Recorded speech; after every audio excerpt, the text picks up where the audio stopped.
What's up, people? A couple of videos back, talked about the first Bigfoot encounter I had back in '87. Not an encounter, it was, just seeing one. The weekend after Labor Day in 2013, my ex-wife and kids, not ex-kids, they're still my kids. The wife is the only thing that's ex, but regardless. We went to a place up in the mountains called La Junta Canyon, and it's up by Tres Rios, New Mexico. It's between Las Vegas and Taos, New Mexico, in the Carson National Forest.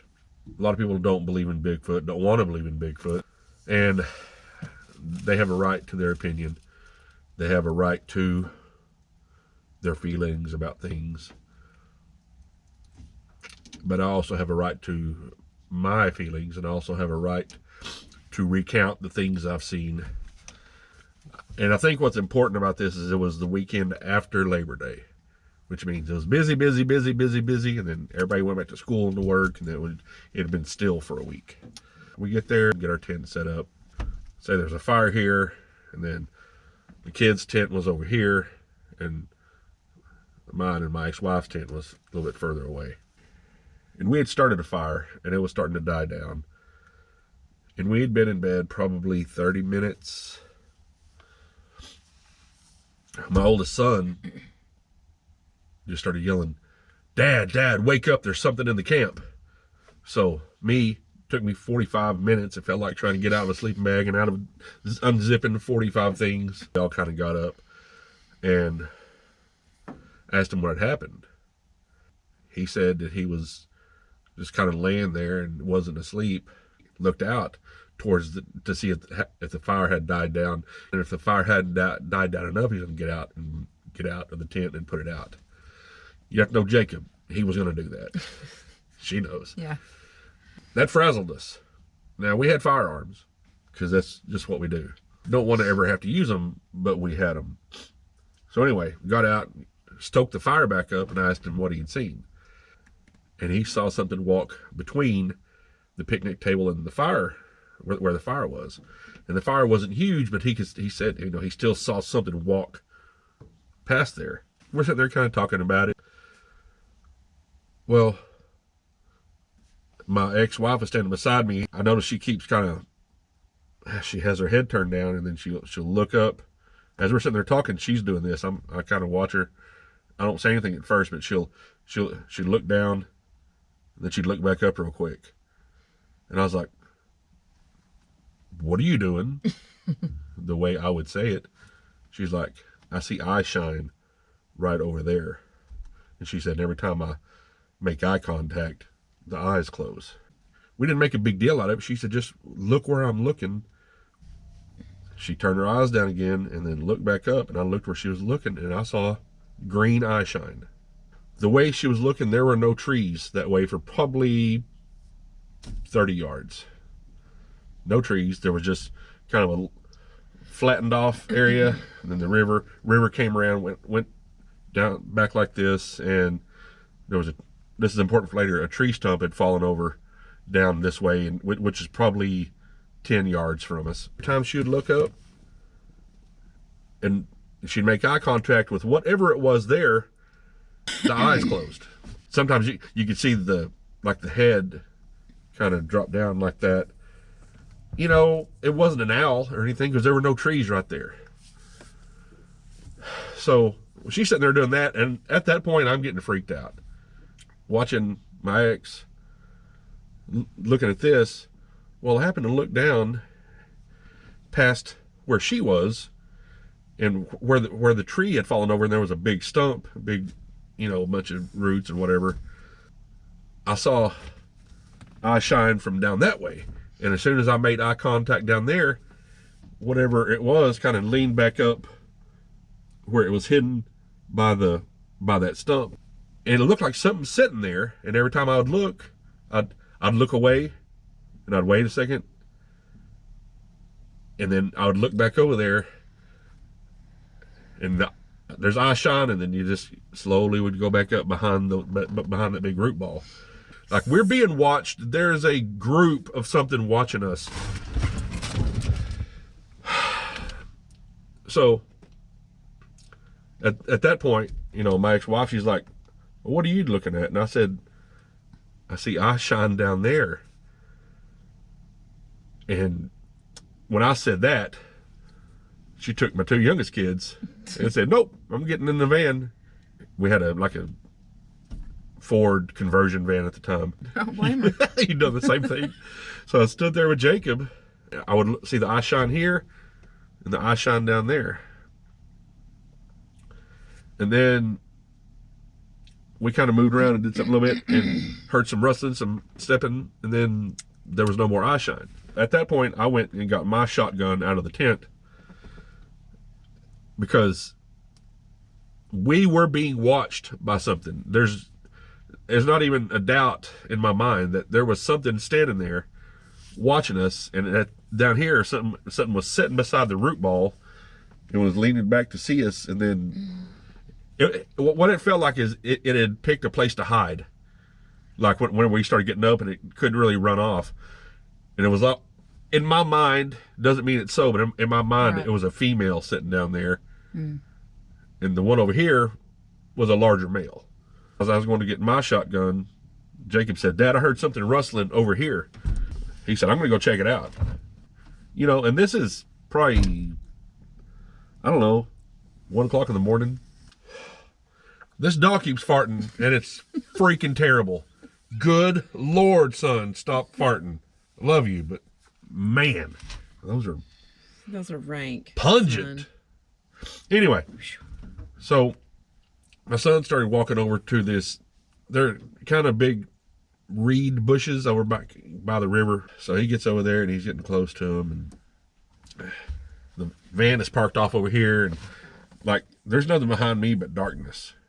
You know, here I am just primed for something to grab me out and pull me off into the blackness of the wilderness. So I told Jacob, I said, I don't care what you hear over there. Let's just go get in the van. And that was actually one time that I didn't spend the night in the tent. I was like, no. So we had, like I said, it was a conversion van with the bed that folded down and the seats are comfortable. So, whatever. Never really felt in danger. Not really. You know, it just very disconcerting. We spent the night in the van and woke up, and I went and got to looking at where I had seen the eye shine. And you could tell the eye shine was literally probably 20 feet from us, from the fire. That's not that far.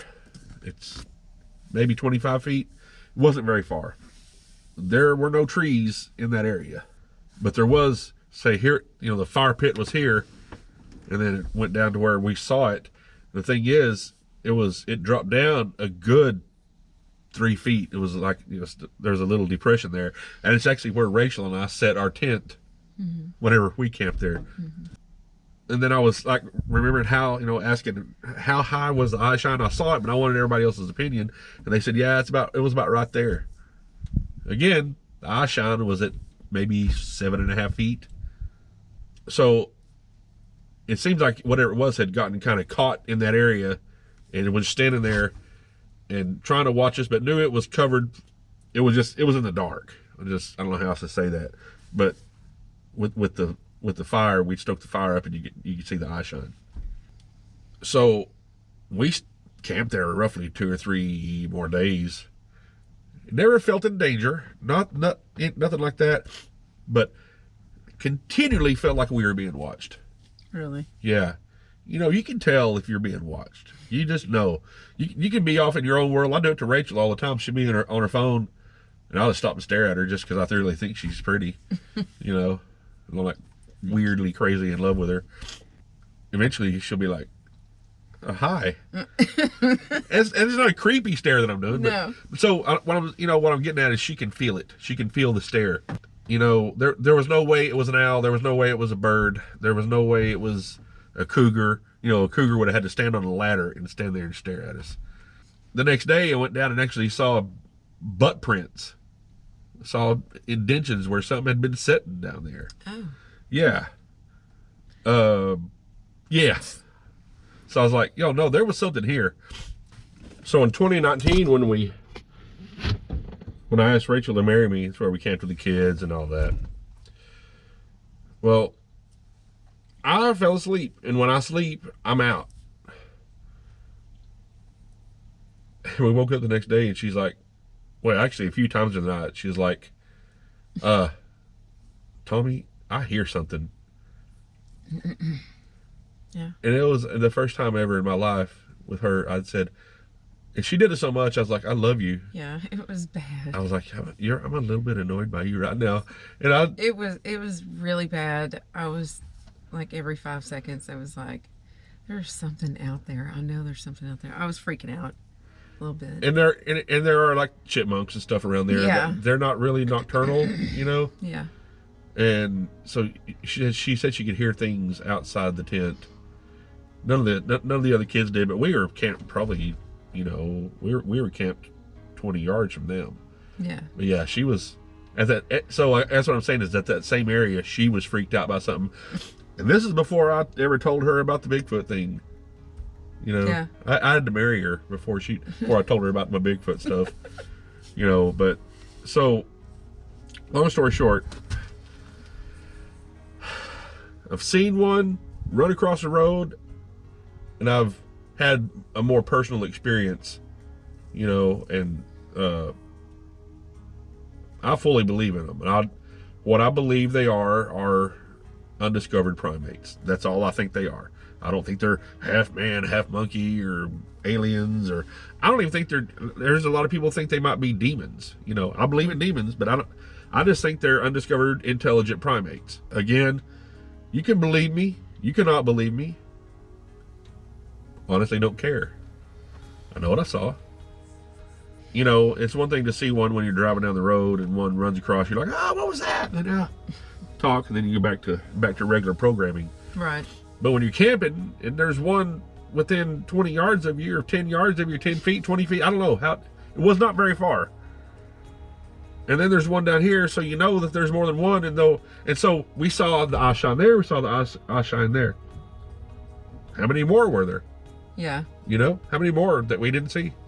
And it's prime Bigfoot area. Prime, I mean, I guess in your mind, prime wilderness area, because it's. I mean, she can vouch. It's wild up there. Yeah, It's wild.